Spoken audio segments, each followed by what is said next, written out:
Rap Circle is finally here. I know everybody been waiting for it, right?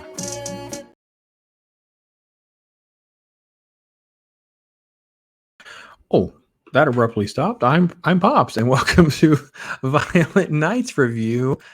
So let me say this: remember a time when studios just knew that audiences kind of just want to have fun?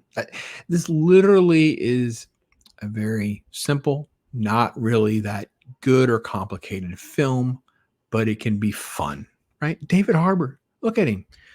He's this rugged, messed up looking Santa in a film called Violent Night. Yeah, that's it. Violent Night. It literally is just this insane take on Santa that dates back to a character who was called Nicomum the Red, a bloodthirsty Viking who is now Santa. He's been doing this for 1100 years and he is a mess, right? The film opens where he's in a pub and he's drinking, and let's just say for some gags, all right, spoiler alert, lots of spoilers. I'm not holding back.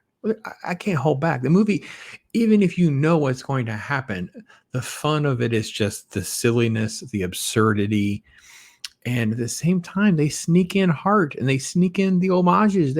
It's all good. It's all fun. So, yeah, the opening gag, like just him puking from the sleigh.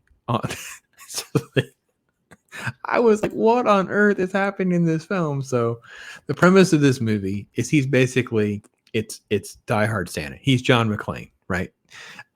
It centers around an uber elite, rich, nasty rich people. It's like the opening of Santa's sleigh on steroids. The Lightstones are just awful, nasty people in this estate where all these family members are coming together because I don't know, old lady, which is just bad. Obviously, just an incredibly great role by Beverly D'Angelo, by the way, plays Gertrude, the matriarch, and they are just unlikable, horrible people.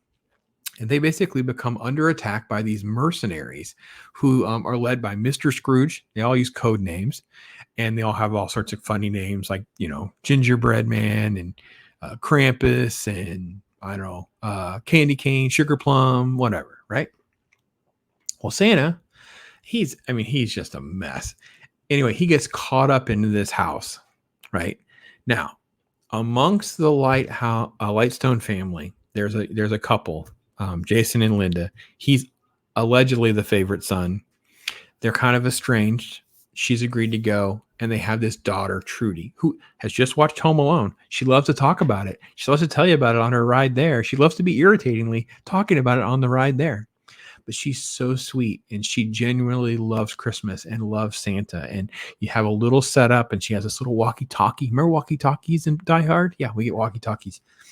And because she believes and Santa picks up on pieces of that, he realizes that he can't ignore the situation. And he is the one that starts taking on these mercenaries. And they're basically there to steal, just like the vault in Die Hard, open the vault, steal money. It's like $300 million in cash that this matriarch embezzled from the government and Middle Eastern hijinks and all that kind of thing with this whole family of just leeches trying to figure out how to get their cut, whether they're actually direct blood relatives or in-laws. It's just, they're just, you don't even care if they get killed. Like, you really don't, right? Anyway, it's over the top deaths. I can't, I don't want to tell you, man. At one point he's fighting. And first off, this Santa, he's getting his butt kicked. He's cut. He's bleeding. He's bruised. He's a mess.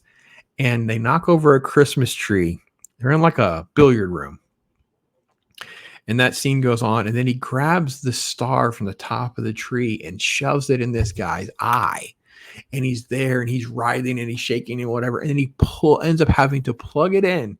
And this guy's face catches on fire. And the best part is, he's talking about things and he's sort of like recounting it again. Like it's like almost doubling down on a joke. It was so good. I kid you not. I was having such a fun time.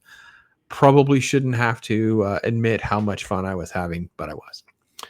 Trudy, because of her obsession with Home Alone, she gets kind of stuck at one point and she creates her own set of booby traps, right? So whenever a couple of the thugs are after her. She's got her own booby traps. Now, the spin on that is done so well because just like normal booby traps, you're like, it's just a booby trap. You step over the tripwire. Look, there's nails there. Ha ha. I see what you're doing, right?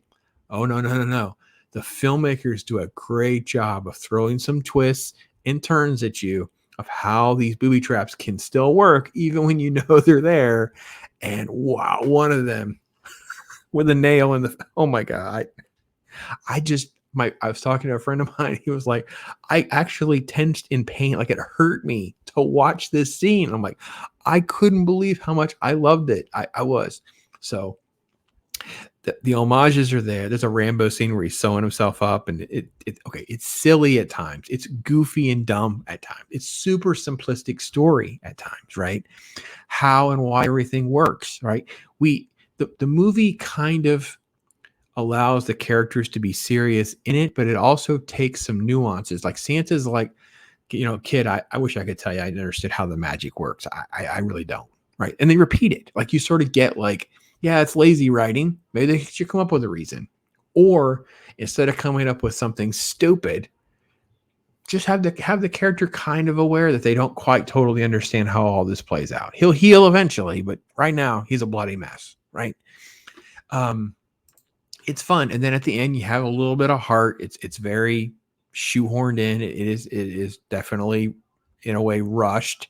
There are other elements to the film that, obviously we can criticize it, right?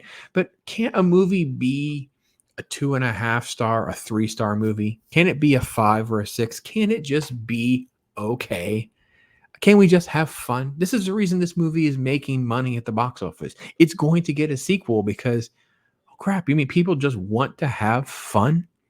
And by the way, when I mentioned some of the heart, there's these little sweet moments where he refers to, he has a wish, like if you could make a wish, and it's like, of all the things at this moment, and you're kind of not sure, and he goes, I just wish I could see Mrs. C again, right? Referring to his wife, Mrs. Claus. And you're like, oh crap, that was good.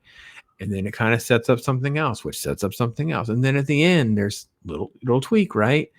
So it is a lot more fun and comedic and entertaining than it probably should be. And I'm there for it. Loved it. I had a fun time. I don't know that it's for everyone. Don't know that it's for you. But if you can be open-minded about it and, do that kind of thing, I mean, I think you can have a good time. Some of the deaths are a little over the top, and there is some graphic stuff in that regard. So yeah, but no, that's my take. You guys tell me what you think. Again, don't get carried away with expectations here, guys, right? But allow yourself just to have and David Harbour sells this, man. He sells this so well. I was really impressed with, he was all in, and I got to give him kudos for that. So anyway, that's my take. Thank you so much for even watching to this point. Consider subscribing and join the channel and all that kind of stuff. So thank you so much. All I do is chill.